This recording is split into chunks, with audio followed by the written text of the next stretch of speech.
What if the fractured psyche that society labels as monstrous is actually a desperate, brilliant architecture of survival, and the only way to understand true identity is to stop demanding singularity and start listening to the chorus of selves that kept one boy alive when no one else would? In the Minds of Billy Milligan, Daniel Keyes delivers a narrative nonfiction masterpiece that transforms the true crime genre into a profound meditation on trauma, dissociation, and the radical empathy required to see humanity beyond diagnosis. This isn't merely another sensationalized account of multiple personalities. It's a tender, psychologically precise narrative where every alter feels like both shield and witness. Consent to tell the story is negotiated through collaborative trust rather than journalistic extraction, and truth means honoring the complexity of a mind that refused to be erased by abuse.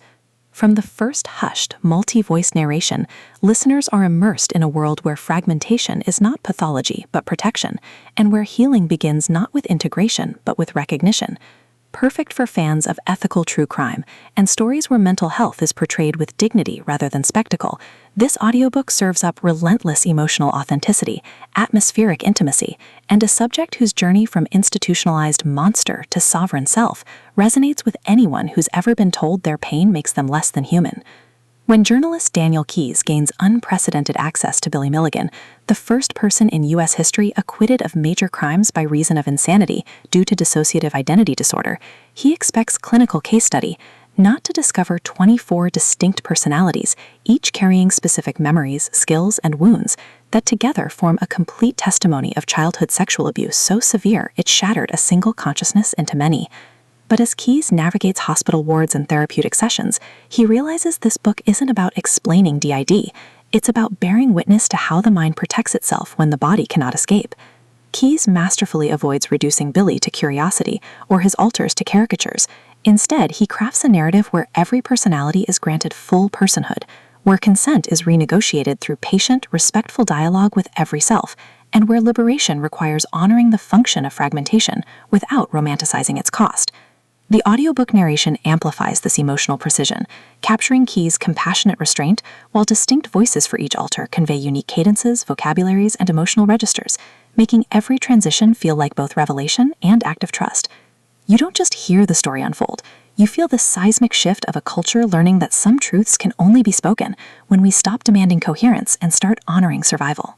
What elevates the Minds of Billy Milligan beyond typical true crime fare is its nuanced portrayal of dissociation as adaptive intelligence rather than medical anomaly. Keyes isn't merely documenting symptoms, he's confronting how psychiatric and legal systems pathologize trauma responses they failed to understand, challenging the notion that sanity requires unity. His relationships with Billy and his alters evolve through acts of radical reciprocity, sharing silences during switching episodes that bypass performance, establishing communication protocols that protect both narrative integrity and psychological safety, and defending each alter's right to be heard against institutions that mistake multiplicity for deception.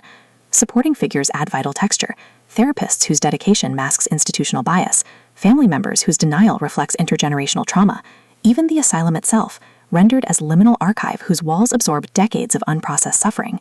Every interaction reinforces the book's core truth.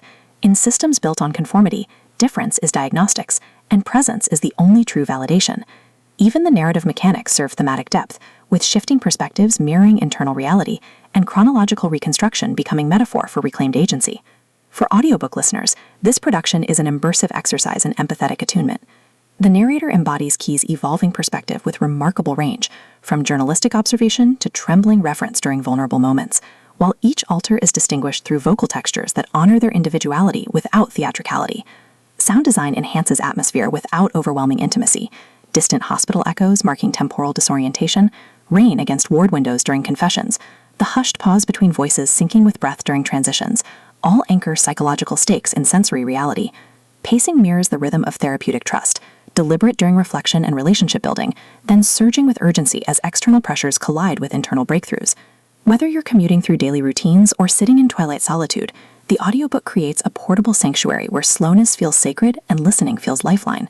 It's storytelling as embodied validation, transforming passive consumption into active participation in a journey where understanding isn't about fixing, but about seeing. Ultimately, The Minds of Billy Milligan redefines narrative nonfiction by centering trauma epistemology within biographical frameworks.